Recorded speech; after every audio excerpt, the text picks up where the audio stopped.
Hello, friends. Welcome to the latest episode of this podcast series where I share a favorite poem every day.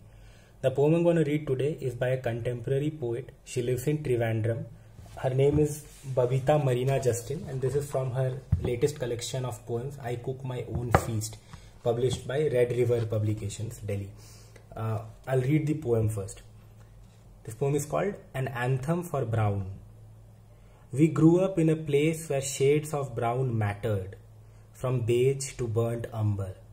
My mother told me black is beauty, though she did not believe it. In the school bus, we measured our skin tones against each other's knuckles.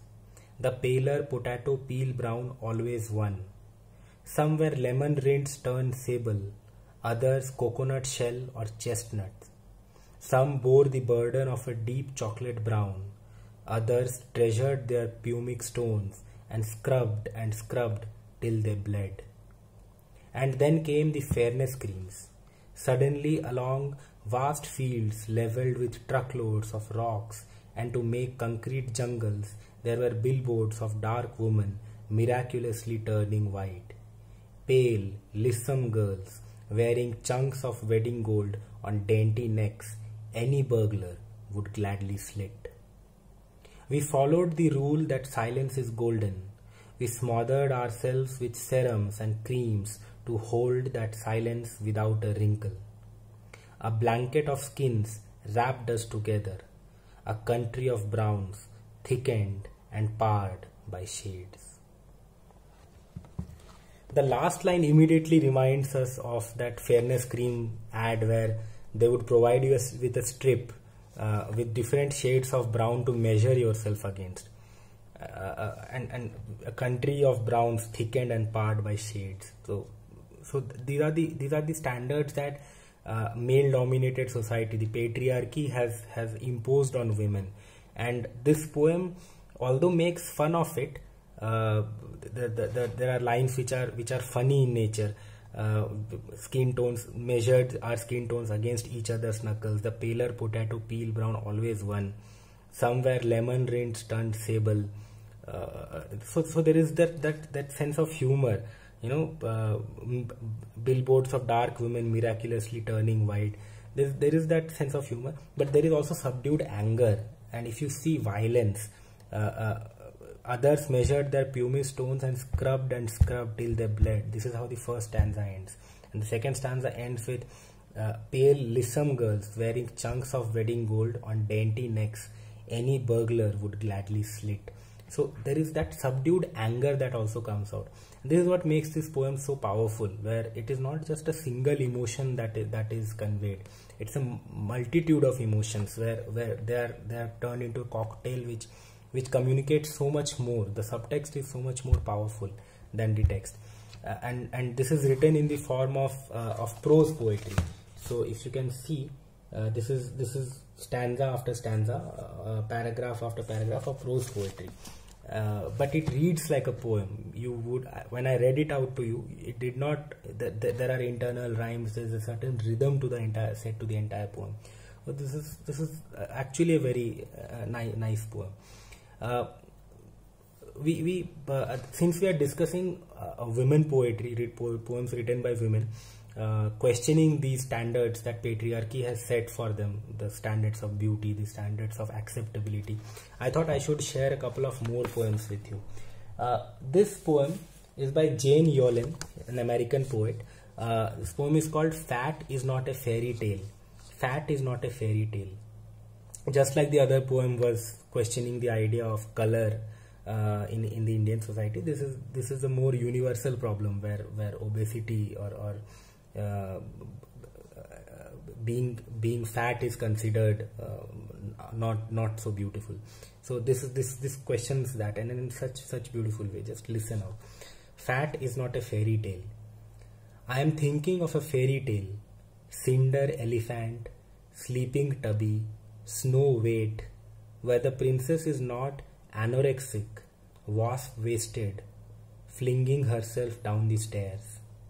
I am thinking of a fairy tale, Hansel and Great, Rapunzel, Bounty and the Beast, where the beauty has a pillow breast and fingers plump as sausage.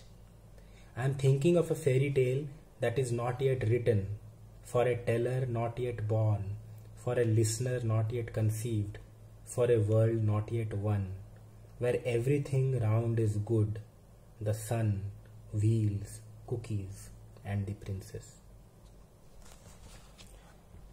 Simone de Beauvoir, in her, which is now considered the Bible of feminism, in her book The Second Sex, says the exact same thing, right? She says how at birth itself the genders are defined. No one is born with a gender, no one is born with a gender identity, but it is imposed by the way a child is brought up. The boy child is given the more masculine toys to play with, a car, for example, or gun, plastic guns to play with. While the girl child is given a doll to play with. She will comb her hair, and she will have those small kitchen sets to play with. So gender role is imposed by the way the child is brought up, and at that young age the girl child is taught to become a mother. You know that this is what she's going to grow up and become, a mother. She'll take care of a child. She'll take care of a doll like a child. Like her mother takes care of the child herself. So these are certain standards that get imposed, and this poem questions that very idea, and it gets into it. It is talking in the language of a fairy tale, but is completely demolishing it. Even the terms that the poet Jane Yolen has used, cinder elephant, sleeping tubby, snow white, sound like, you know, those things that a chubby girl would probably be teased by in school. Who knows? Maybe these are from Jane's own memories of being teased as a chubby child. We really don't know, but just see how the certain things which would be thrown around as slang. And all of these are fairy tale characters: Hansel and Gretel, Rapunzel, Bounty and the Beast. They are all thrown around, and even these fairy tales are in some sense the same as the doll that Simone de Beauvoir talks about. Even these fairy tales are defining the standards of beauty. That's why Disney is so criticized, right? The way Disney pushes, or these fairy tales push the idea of femininity. They push the idea of finding the prince charming, finding that right prince, the frog that will turn into a prince. So all of these ideas are questioned, and in what way? She in the end she just says, I'm thinking of a fairy tale that is not yet written. She's not saying that fairy tales are bad. She's saying these fairy tales are bad, and for a teller not yet born, for a listener not yet conceived, for a world not yet won. So she knows that the world will be won someday. So this poem is, at the end of the day, a poem of hope, where everything around is good: the sun, wheels, cookies, and the princess. So I really like this poem because of its universal appeal, and the way it just takes up a concept of fairy tale and uses it to convey a very powerful message. There's another poem which again which is a much simpler poem, much more simpler poem, but kind of is a good way to conclude today's episode of reading poems where where a woman's identity is defined by external factors and not herself. So this poem is by Kaylin Hott. The poem is titled God Says Yes to Me. I asked God if it was okay to be melodramatic, and she said yes. I asked her if it was okay to be short, and she said, sure, it sure is. I asked her if I could wear nail polish or not wear nail polish, and she said, honey, she calls me that sometimes. She said, you can do just exactly what you want to. Thanks God, I said. And is it even okay if I don't paragraph my letters? Sweet cakes, God said. Who knows where she picked that up? What I'm telling you is yes, yes, yes. So we need to belong to a world where yes, yes, yes is the thought. And if you look closely, everyone is beautiful. All these standards are just imposed You look into the eyes of a person, and all of us are beautiful. There is these standards are just imposed on us in a certain way, to just constrain our standards of beauty, our minds. So that this poem completely resonates with that thought, and it is very much like the last line of yes, yes, yes is like the princess, of the last poem. Brace yourself, treat yourself like a princess, so this idea again gets repeated here.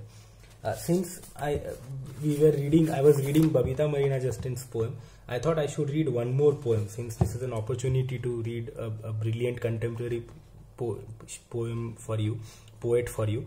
I thought I'll read the title poem of the book, I Cook My Own Feast.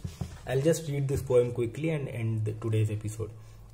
Although this is not related to the last 3 poems I read, but this is again a very powerful poem which shows how good she is as a poet.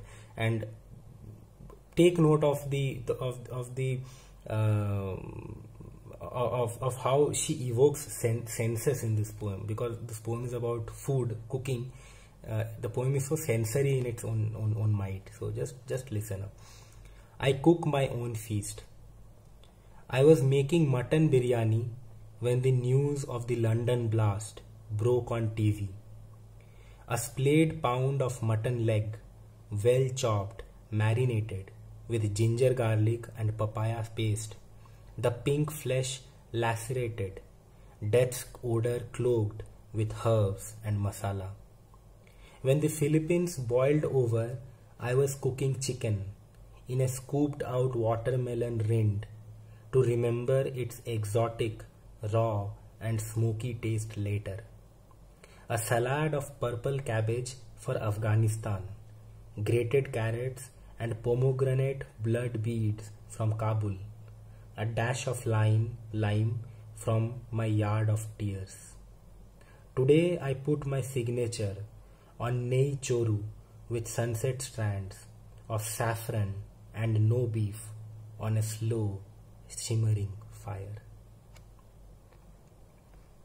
This poem has a very powerful political message. It talks about other countries, but it ends right in her backyard.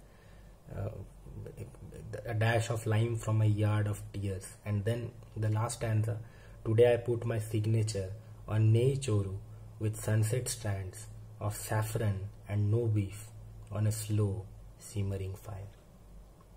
So it while talking about the political situation elsewhere, the slow simmering fire that is burning in our own country, which needs to be controlled, and such a powerful way of conveying it through feast, through the food being cooked inside a woman's household.